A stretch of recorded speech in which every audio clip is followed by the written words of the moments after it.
screen, turn your camera off. Yeah, thank you very much, Jane. So obviously, as we know, there's going to be a general election within the next year.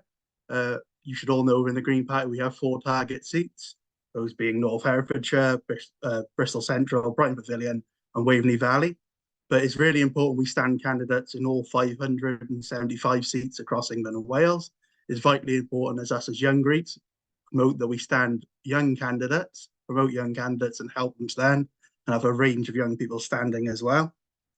We're very lucky to have people that are here that have been former general election candidates and some that are going to be general election candidates for next election as well.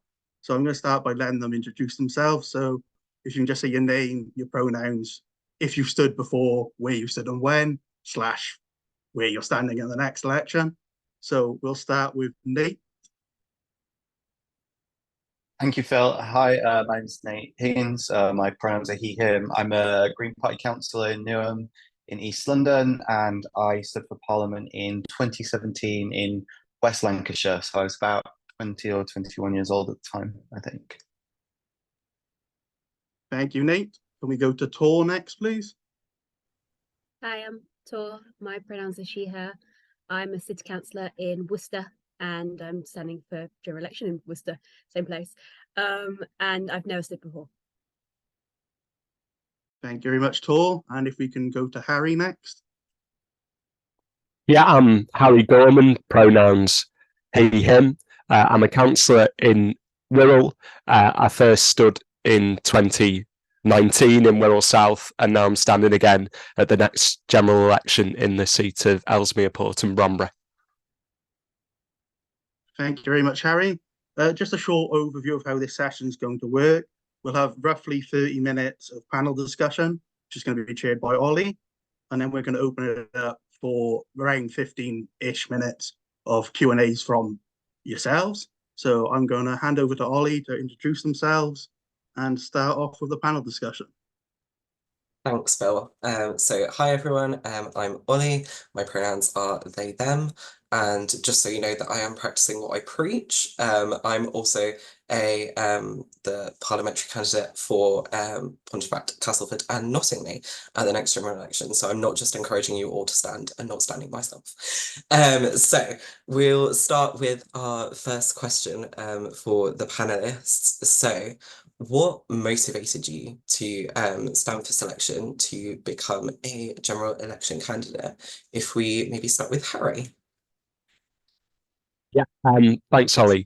So yeah, I'd been involved in the party for about 2 and a bit years by then. So I was already campaigning, and then I became a target candidate for the local elections, having already stood as a paper candidate for the local elections that same year, 2019. So I was doing that. Then obviously the general election was called, and I just sort of thought, well, why not? I've done all of this, and then there was also a vacancy as well. They wanted someone to do it, and I think particularly because it's not a massive campaign, it's less of a hill to sort of climb to do it. It's a less imposing thing to do, and then obviously I've done that, and it wasn't too bad. So I've decided to come back and do it again. So it was. I did find it very, very sort of useful thing to do. Very rewarding, sort of the campaigning I was doing. So yeah, good experience.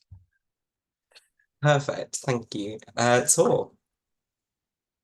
I guess what inspired me, I was already standing for city council because I got elected last May.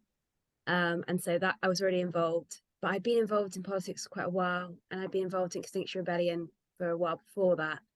And then I'd met our MP here in Worcester, and I was like, yeah, I could probably do that job. And I know also we had the parliamentary candidate we had before. He's recently become mayor of Worcester, and so he's quite inspiring. You know, chatting to him was quite interesting. And yeah, we just have a really nice green team here. So I thought, yeah, why not? I'll give it a go. I'd like to represent them. Amazing. I love that confidence. Nate. Thank you, Ollie. The first reason, so I stood in 2017. I'd been a member for 2 years by that point. But I'd really only become active after Brexit, which I think for a lot of people was sort of this. Like, I remember waking up that morning, seeing David Cameron resigning, and realizing A, that these people aren't going to be around forever, and B, that actually we need people to that we need the Green Party to have a stronger voice. So I started getting involved at that point, delivering leaflets and so on. But when the general election was called, I got a call from a field organizer, and they asked me to stand. I think I absolutely wouldn't have done it were it not for that moment. And I think for so many of us, I can look at some of the names on this call and think you specifically, not just young people, but you specifically would make an incredible candidate, and here are the reasons why. So, I could easily say that about Jane or about Phil or many other people who I know well and who I think would make fantastic candidates. And so asking is a big thing. I also knew that there'd be unlikely to be a Green candidate to vote for, and I felt quite strongly that I wanted a Green candidate to vote for. And then I guess kind of the other consideration was that I was living in Ormskirk, which is like a university town in West Lancashire, and the MP for there, I guess because people kind of come and go within like 3-year cycles, just didn't really pay attention to us at all, because the chances are most of us wouldn't be there to vote, and even if we were there, we might vote back at home. And so I felt that we were just completely ignored by her, really, and so I wanted the people on that campus to have have someone who understood them to vote for.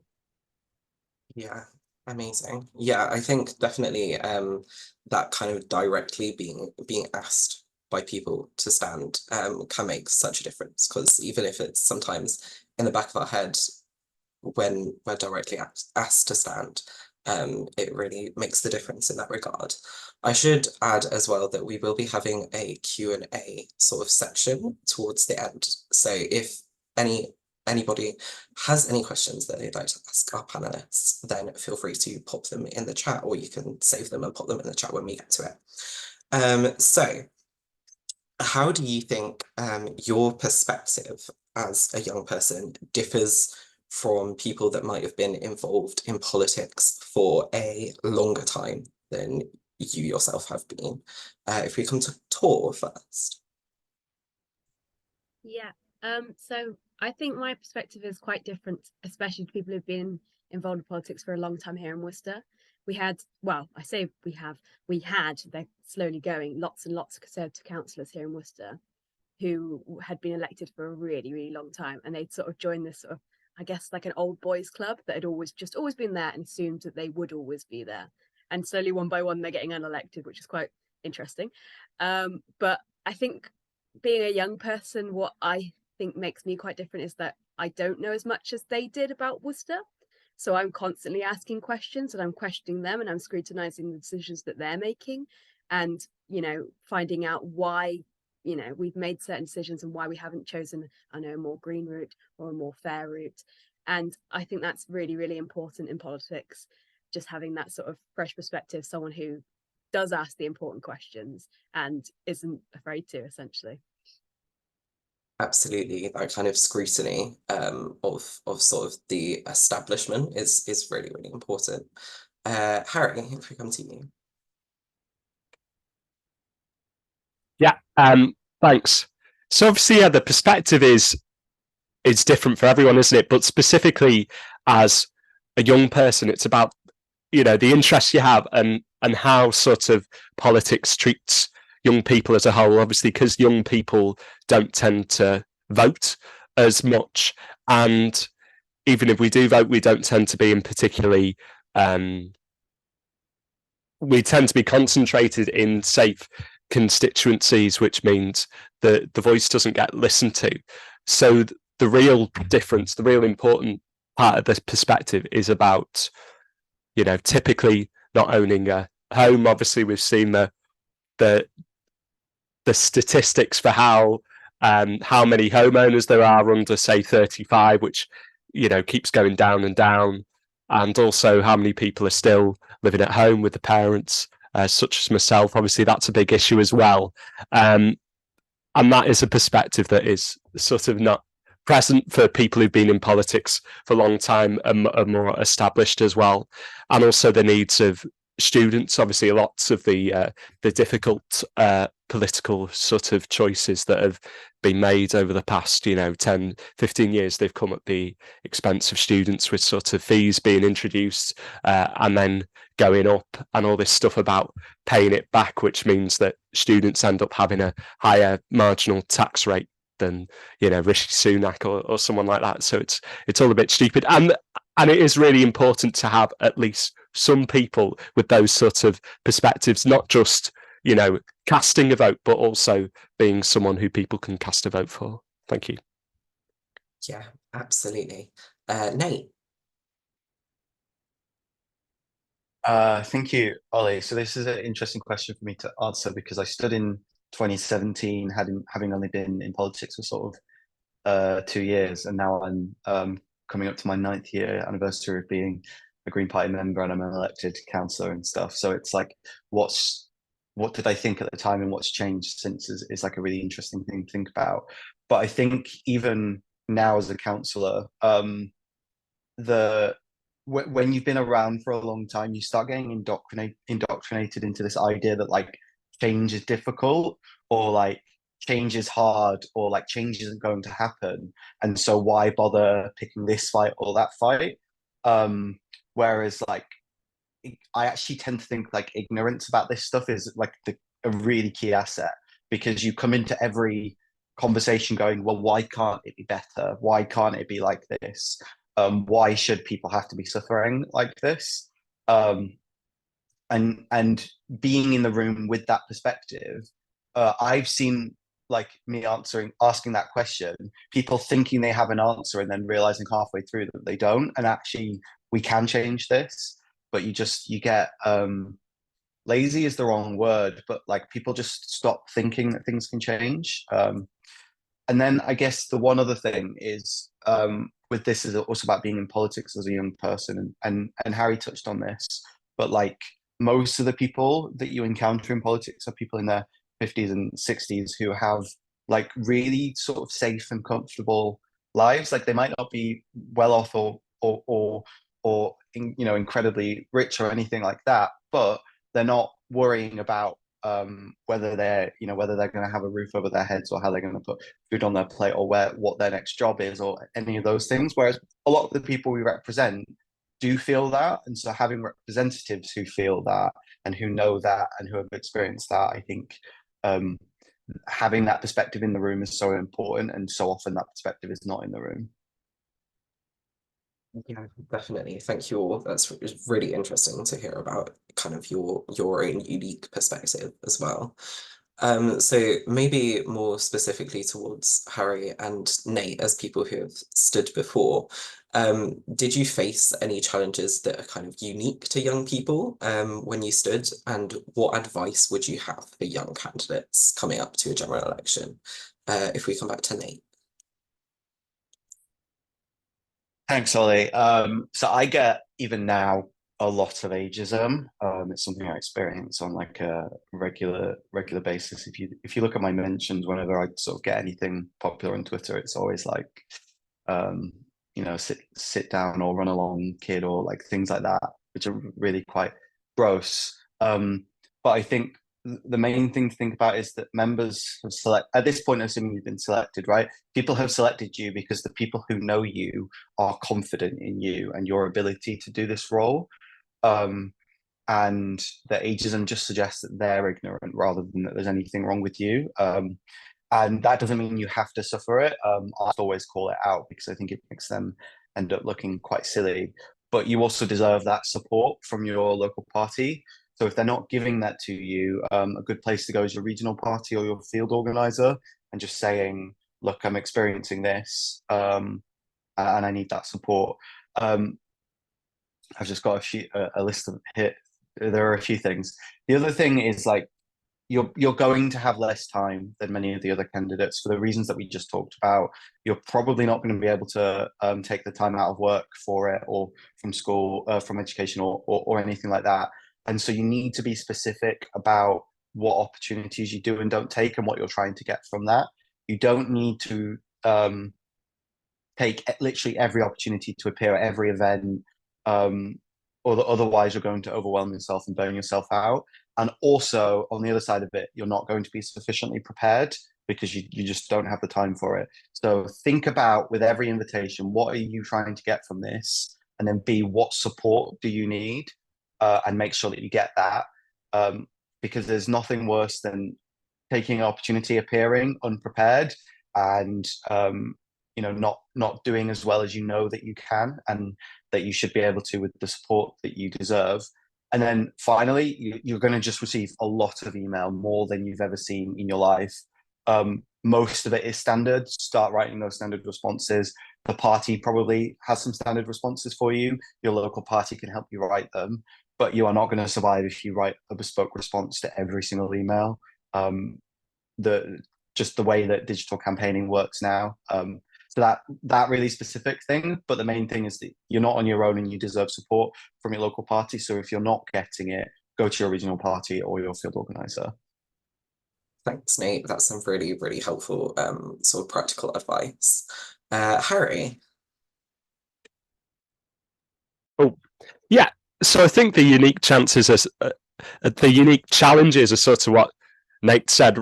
You know, the ageism. I suppose people say, "Oh, you're far too young," but I suppose then it goes the other way, don't you? If you're too old, people say, "Oh, you're far too old." So it just seems to be deflection rather than talking about your actual policies, whatever. But I think that sort of being too young, whatever, can be used as an opportunity because we've not got sort of bundles of money and exposure is limited based on sort of local, news resources, which are ever depleting. You've got to, use your USP, unique selling point to try and get that across. So if you are at a hustings, which there may very well be, I mean, at the last one, there was only one husting specifically for my constituency. Lots of constituencies don't have them. Then you'll get other constituencies, particularly ones in cities and stuff where they'll have loads of them. So it just depends.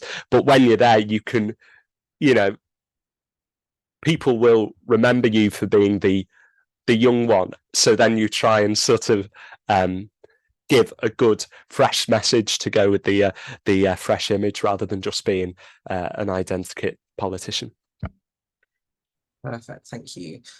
Tor, I don't know if you have anything to kind of add from the perspective of obviously someone who is, stood and being elected as a local councillor as well.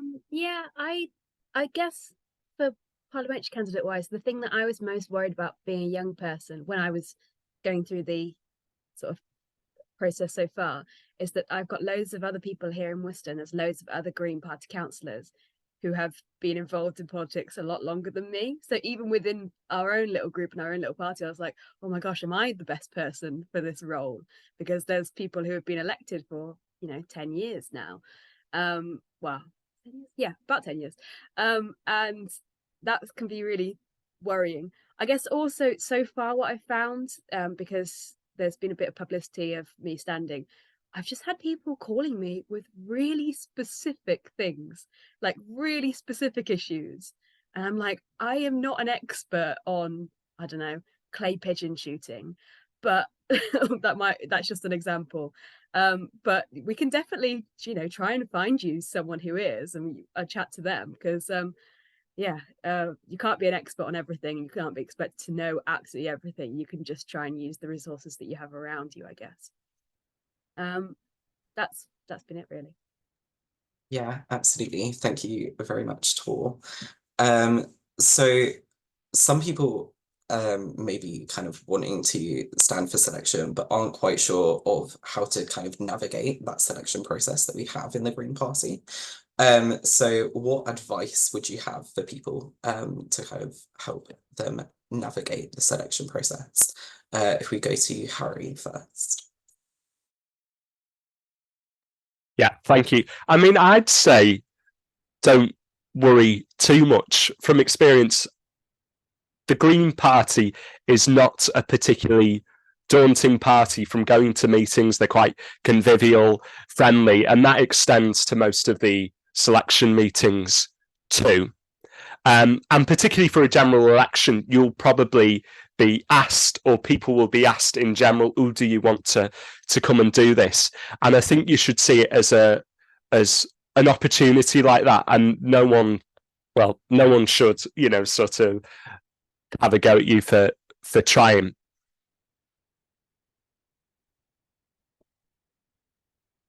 Absolutely. Thanks, Harry. Tor. I would say probably the best thing you can do is have a read of the National Green Party manifesto. Read it. Read your local one as well. Speak to if you've got other people locally who are elected or who are also involved, to be involved for longer, have a chat to them. What is most important to them, what would they be looking for in a parliamentary candidate, and just do your research. I guess that's very much what I did, because I got asked quite a lot of questions about about various policies and stuff like that. Yeah. Thanks, Tor. And then Nate. Thanks, Ollie. So my selection for Parliament wasn't particularly competitive. So I'll just sort of talk in the more general sense, because there have been various, selections and internal contests that I've been in over the years.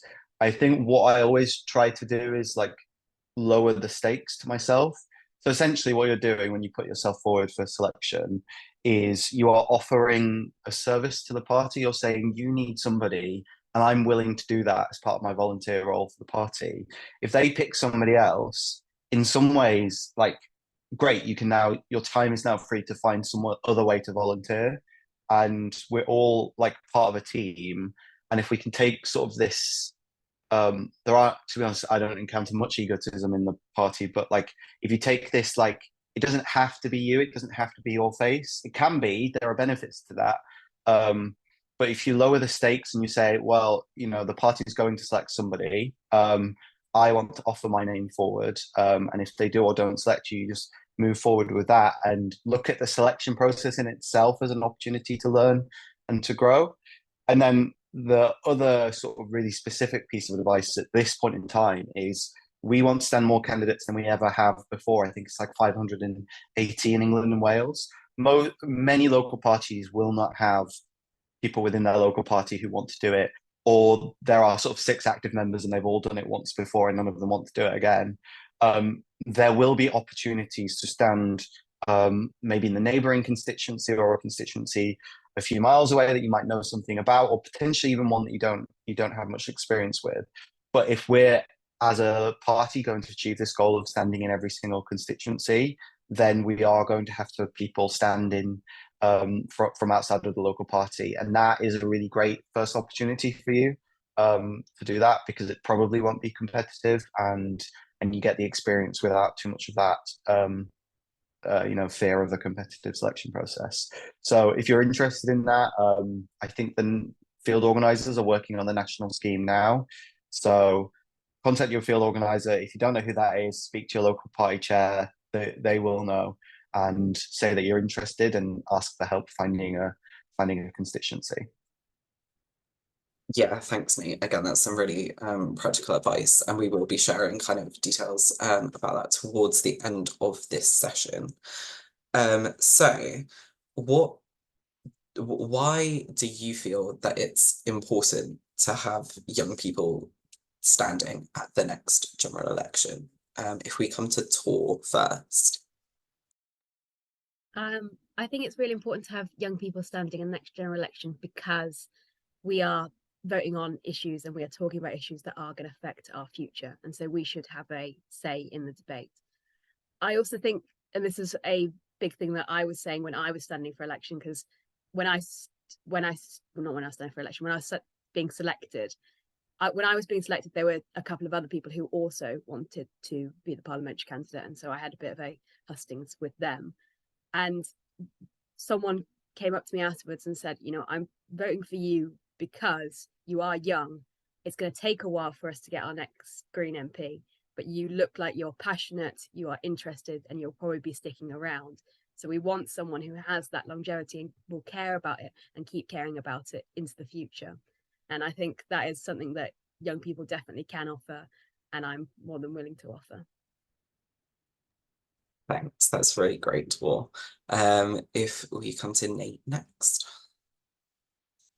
Thank you, Ollie, and I just want to say I agree with what Tor just said completely. I think that's a really, really good point. I think where I start from this question is like, why shouldn't we? Young people are, a significant group of people in this party facing, in this country facing significant challenges, and everyone deserves to have somebody who understands them, represent them. And I think looking at our current politics, it's very, very clear that politicians might say that they understand that there's a housing crisis. They don't understand at all. They don't understand quite how this isn't just a housing problem. The way that the housing crisis we have impacts the lives of young people. People talk about it as like essentially like being a decade behind in our lives. If you think about where our parents were, by the time my dad was my age, he had six kids. I have zero, and I'm very, I would like to have kids, but that's just completely impossible in the current scenario. And that's how that impacts my life, and it will impact all of your lives in a different way. But it's just very, very clear that our politicians in Parliament right now do not understand it, and we need to make sure that the next Parliament understands that. Whether that's getting more young people elected, and I wish we had a parliamentary target candidate who was a young Green. It's a shame that isn't the case. But certainly by confronting these people who are going to be in Parliament at our hustings and asking them, what is your solution? Do you understand this? Because the crisis is really quite extreme. Yeah, absolutely agree with that. Harry. Yeah, well, I suppose not only are Greens sort of underrepresented in Parliament and in politics, so are young people as well. So we've got that sort of double whammy. I mean, politics in Britain is based on what is marginal because it's all first past the post and just converting a tiny number of people in a few seats. That's what becomes the political issue. So obviously we've had all this talk about the red wall, and that's a relatively small, in the grand scheme of things, group of voters who had been taken for granted by the Labour Party and thought, you know what, we'll vote for someone else. And now all of a sudden it's their needs, whether you agree with them or not, which are being listened to, and that's the main focus of the general election. So if young people, sort of inspired by young Greens standing, choose to make a different choice, then it is the young people who become those marginal voters, and then we should hopefully be able to lead the conversation for those issues which matter, not only because young people are having a sort of bad time of it now, but also in the future, and now with the climate crisis and all that, that's going to affect young people the most. Definitely, 100%. So what did you most enjoy if you stood before, or what are you most looking forward to about standing as a Young Greens general election candidate? If we come to Nate first. Thanks, Ollie. The thing that I enjoyed the most actually was the Young Greens manifesto launch in 2017. It was at that event I actually met a lot of the people that I then ended up doing various campaigns with, that I worked on Amelia and Tamsin's leadership campaign with. Like, it was a really, really key day. Afterwards, we attended a protest in Leicester Square. It just like, I really felt like I was part of the party, and that I was making a difference to the party from that day on. Meeting the party leadership at that day, seeing all the media there interested. Like, it felt like a really important moment, and hopefully we have a similar version of that sometime this year. Can't wait to see what our Young Greens manifesto says. But yeah, that was my favorite moment from standing. Thanks, Nate. It's really great to hear about that. Harry. So from a personal campaign, I did enjoy the hustings, being able to represent the party and sort of argue and disagree with politicians sort of on on a level, stage, level playing field. And of course, speaking to residents via the emails, phone calls, etc.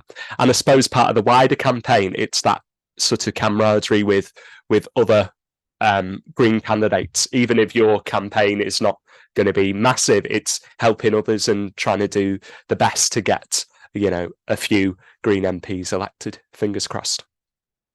Absolutely. And finally, Tor. Because the first time I stood, I haven't done that much yet.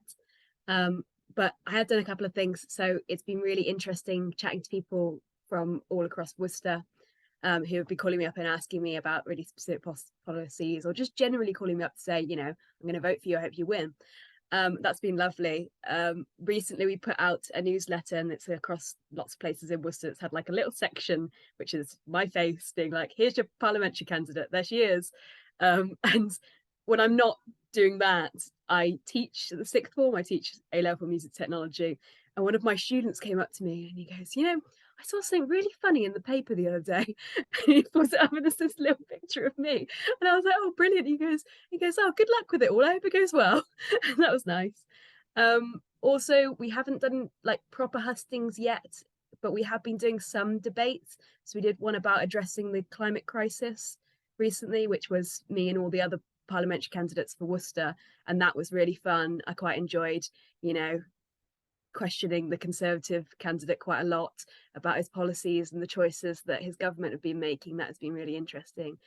And he was, giving me a hard time as well. So, it's a lot of adrenaline, lots of fun. So I'm looking forward to more of those in the future as well. And yeah, I that's been it really. Just people coming up to me and saying, I really hope you win. I'm going to vote for you. That's been brilliant. That's really great to hear. So that's the sort of end of our kind of pre-prepared questions. So thank all three of you so much. It's been great to kind of hear your experiences. So we'll now kind of hand over to the audience, for lack of a better word. So if you have any questions for our brilliant panelists, then please do drop them in the chat or raise your hand. We'd love to hear from you.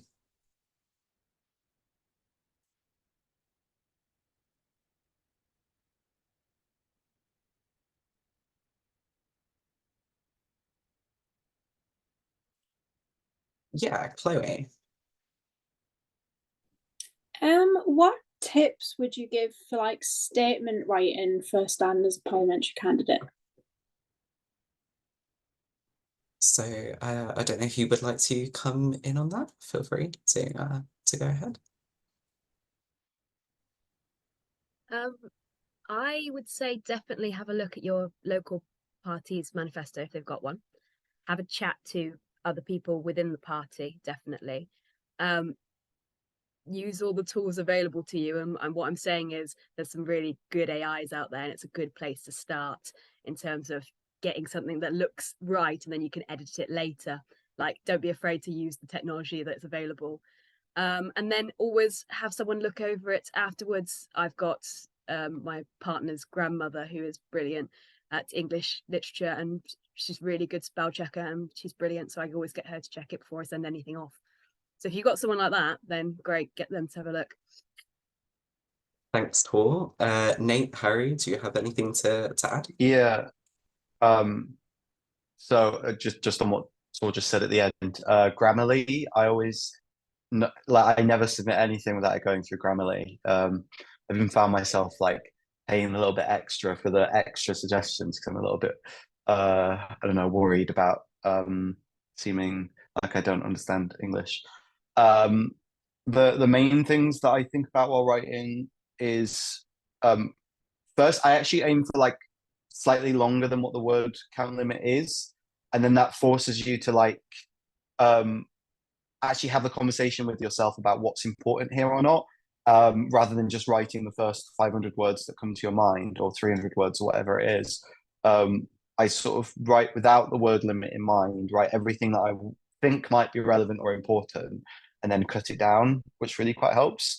And then the main thing I think about is like, what is it about my life experience that is driving me to make this decision to stand now, and that would be shaping my priorities, and like giving a sense of that to the reader. And it's like, it's not about telling your life story, but more about like making them understand that you do care and why you care. Absolutely. Harry, do you have anything you want to add? Yeah. Just always try to read lots of others, because you'll never be the first one to write on anything. If it's specifically a policy thing, see if there's anything nationally about it, and then work out locally if your party has other constituencies and stuff. Because sometimes a lot of these things, if they're asking for statements, they may be writing to quite a few people. So it's looking at that, seeing whether you agree with it, can personalize it, or have a different take. Yeah. Thanks, Harry. So we have a question from Emily in the chat. How do you strike a good work-life balance? Always a pertinent question. So yeah, if any of our panelists want to come in on that. Yeah, I'm more than happy to chat. So, as I said, as well as this, I'm also a teacher, and you could not pick two professions that can just eat into your every second of your life. Like, there's always going to be something else that you can be doing or think that you should be doing. And it's about just finding the really, really important stuff and just really prioritizing it. I also find that each week I select like a certain amount of time. So I work a half day on a Tuesday. So I'm like, okay, the other half of my day, I'm going to be doing city council stuff or parliamentary candidate stuff. And then I dedicate some time on a Saturday also to do, the same sort of stuff, and a couple of hours on a Sunday. And I'm really clear that like that is the time to do it. If I have some extra time and I'm like feel passionate about something, great. But those are my clear times that I do this work in. And as long as I've done that, then I guess the big thing is feeling guilty and feeling like you're not doing enough. But as long as I've done those particular sessions, I'm like, yeah, I've done it. I've achieved it this week. And I think that could be really important, just looking at your timetable and saying, when am I going to work on this? And do I have enough time to work on this before I even get involved in any way? Yeah, I think that's so important, kind of setting those clear time periods and boundaries almost. Nate or Harry? So I think with stuff like emails, which is what a lot of the campaign will be, set yourself a specific allotted time. Probably don't put them, make sure you have a separate email address. Don't put it with all your other stuff, so you know that this is where my general election emails are. And probably best not to have it on your phone, have it on the computer, so you're not just sort of checking all the time, saying, oh, someone's emailing me about this, someone's emailing me about that, because it could very well be these are sort of those stock emails where people sign them and send them to all, and then you end up getting a few and you can send them to a few people. And I think particularly as it gets to sort of the end of that campaign, wherever your campaign, if it's in your constituency or outside of that, do remember to take some breaks there as well. Don't think, oh, just because there's 2 weeks left, I can't sort of rest at all. It is very important so you don't burn out. Definitely. Nate? Thanks, Ollie. So I agree with everything that Tor and Harry have just said, and I think that that's really the key answer to this. But kind of the other thing I wanted to say is, I think most of the people that you think of as like the sort of elected Greens who are really bossing it are really struggling with this.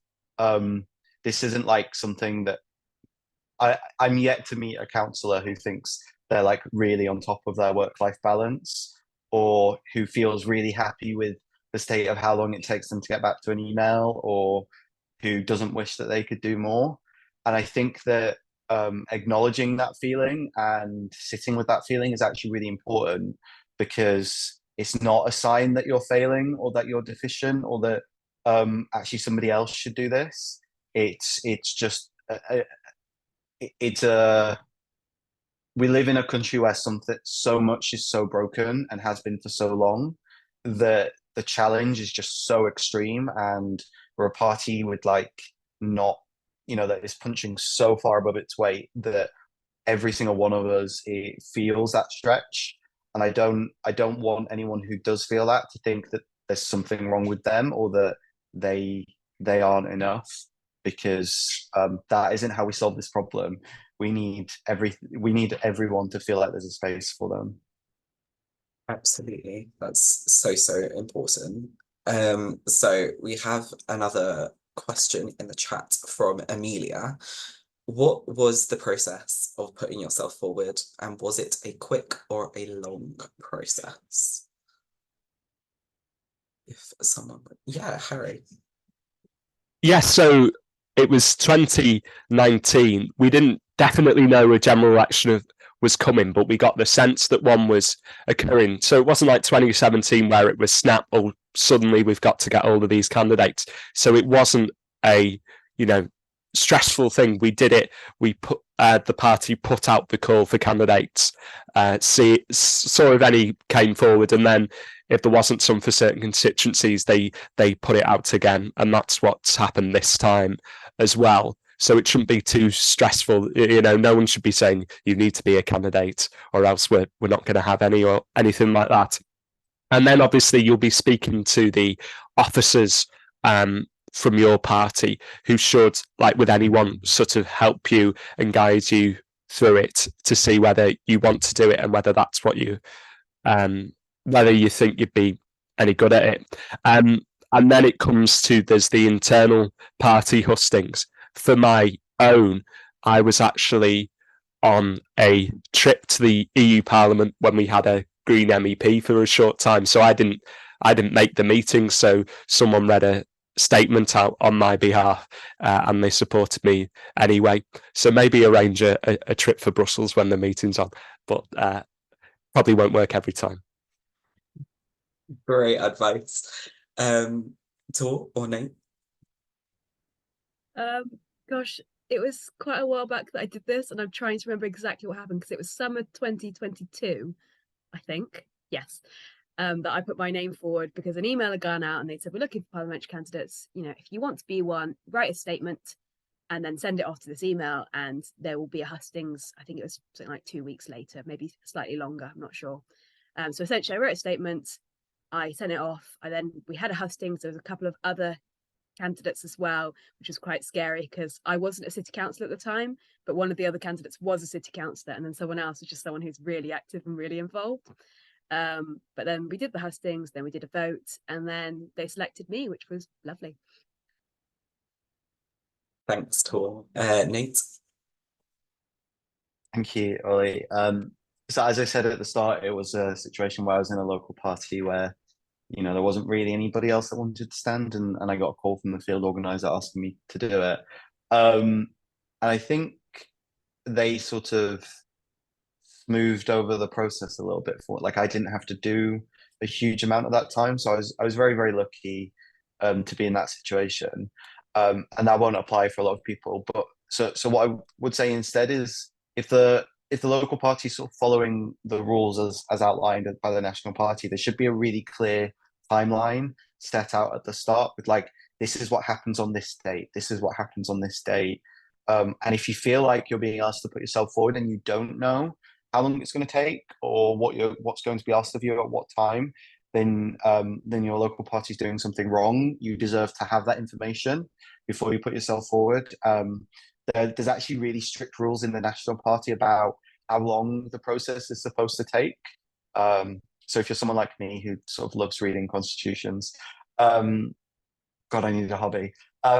You check that out. It's in the bylaws, and I think that should give you the information and reassurance that you need. It shouldn't take too long anywhere, really. Yeah, I think if someone needs clarification on how long the process will take, then always ask the electoral returning officer sort of in the first instance, and they should be able to sort of give you the timeline of the selection process. So we have another question in the chat from Sarah. What aspects of standing have you found hard, and what strategies did you find most useful to overcome these challenges?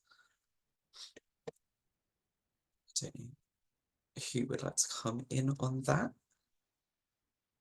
Yeah, Harry. I suppose,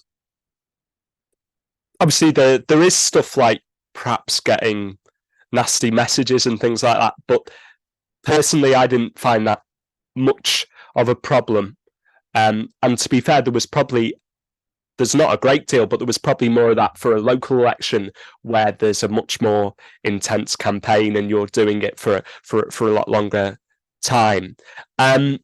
I think the main thing is sort of coming to terms with the limitations of the campaign. You know, we're all very idealistic. We'd like to sort of speak to all the voters, deliver lots of leaflets, you know, save our deposit and stuff like that. And obviously we're a small party and that's not always possible. And of course, we do need to concentrate in certain areas so that we can win a few seats under this system.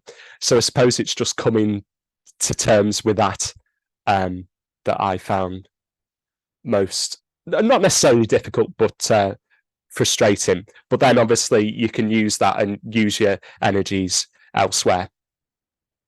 Definitely. Thank you, Harry. Tor or Nate? Yeah. Yeah, there's a couple of things that are challenging. I would say most challenge. Well, not most challenging. These are all challenging. One of them is local news. If you've ever read your local news and if your local news has a comment section, I would recommend just never reading it, because it says things like, "Oh, what a silly 23-year-old. She's basically a child. Why is she standing for election? She must have terrible lefty parents." Like, just don't bother reading it. I don't have terrible lefty parents. They're great. But like, just, yeah, there's going to be lots of people in your local news who are going to be really grumpy for no reason. They just don't have anything else going on, I think. They need to find more hobbies. That's one of them. The other one is people expecting you to be an absolute expert in everything and like really specific topics as well. They'll call you up and say, you know, I need your opinion on this particular thing, and that could be quite intense. So for that one, I would recommend always just saying, you know, these are the things I know a lot about. This is not something I know a lot about, but there are people within my party that I can ask. And how about you send me an email, and then I'll do a bit of research and I'll get back to you. That usually calms people down, and they usually, if it's really important to them, they'll send you an email. And sometimes they won't even send you an email, they just want to question you on the phone, essentially. So that's one of them. There's something else, but I can't remember what it was. It will come to me. Oh yeah, just sort of managing your time and people expecting you to be like everywhere all of the time. That can be quite difficult. I had something recently where someone in the party was saying to me, "Oh, but you've got to come to this event because we need the parliamentary candidate in this picture, and so you have to be there." And I said, "Yeah, but I have to go to all the events because I'm the parliamentary candidate. I have to be in all the pictures. I can't be everywhere at once." So, you know, it's about drawing boundaries and saying, you know, I can't do this particular event, or I'm not going to go there because I have to prioritize other things I've got going on in my life as well. Those are my top three. Yeah, absolutely. Again, some really practical advice there. So thank you, Tor. Nate. Thanks, Ollie. I think Harry and Tor have said the key ones. I think on an emotional level, the thing that I find really hard is people making like incorrect assumptions about me or my life, or like, I don't know, just saying things that feel really bad faith or that just that sort of invalidate my experiences, and how they motivate me or what's motivating me to do what I'm doing.